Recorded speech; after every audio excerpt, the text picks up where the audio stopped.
Everyone. So Chicago Med season level closes on a surprisingly hopeful note, delivering a finale that balances emotional payoff, character growth, and cliffhangers far better than expected, even if a few story choices still stretch credibility.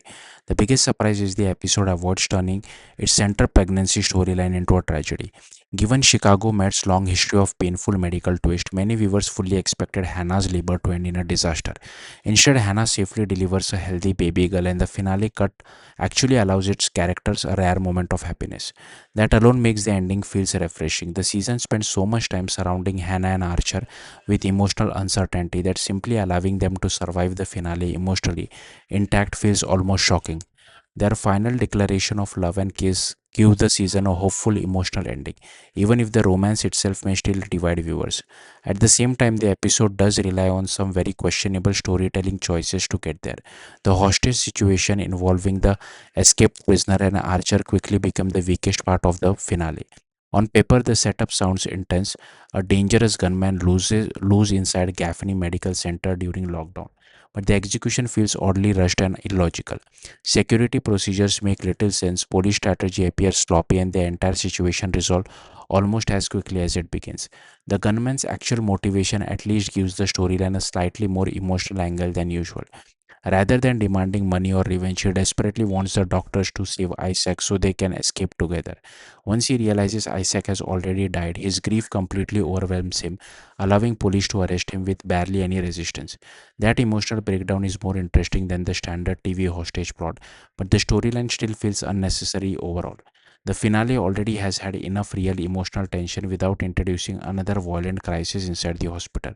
In fact, because the hostage situation ends so abruptly, it almost feels like it exists purely to manufacture finale level excitement rather than organically serving the story.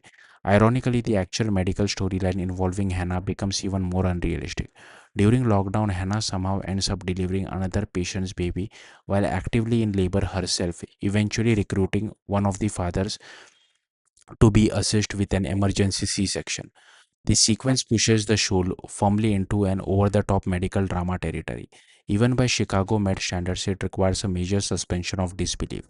Still, the emotional payoff mostly works because the episode commits to optimism instead of tragedy. Both mothers survive, both babies survive, and after years of watching this franchise turns pregnancy into emotional disaster, that outcome feels almost revolutionary.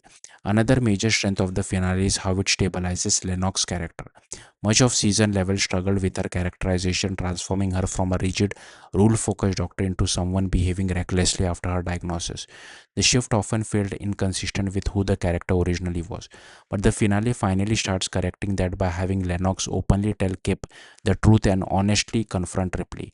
More importantly, Ripley responds with a surprising maturity, creating one of the season's better emotional interactions. The finale hints that both characters may finally be moving forward toward more grounded and emotionally coherent storylines heading into season 12. The episode's final cliffhanger involving Sharon Goodwin may be the most effective setup moving forward. Just when it seems like Charles' future is secure, Sharon suddenly finds her position threatened inside. The possibility of losing Sharon Goodwin immediately raises the stake because she has become the emotional anchor of the hospital for years. She is often this calm, steady leadership figure holding Gaffney together amid constant chaos.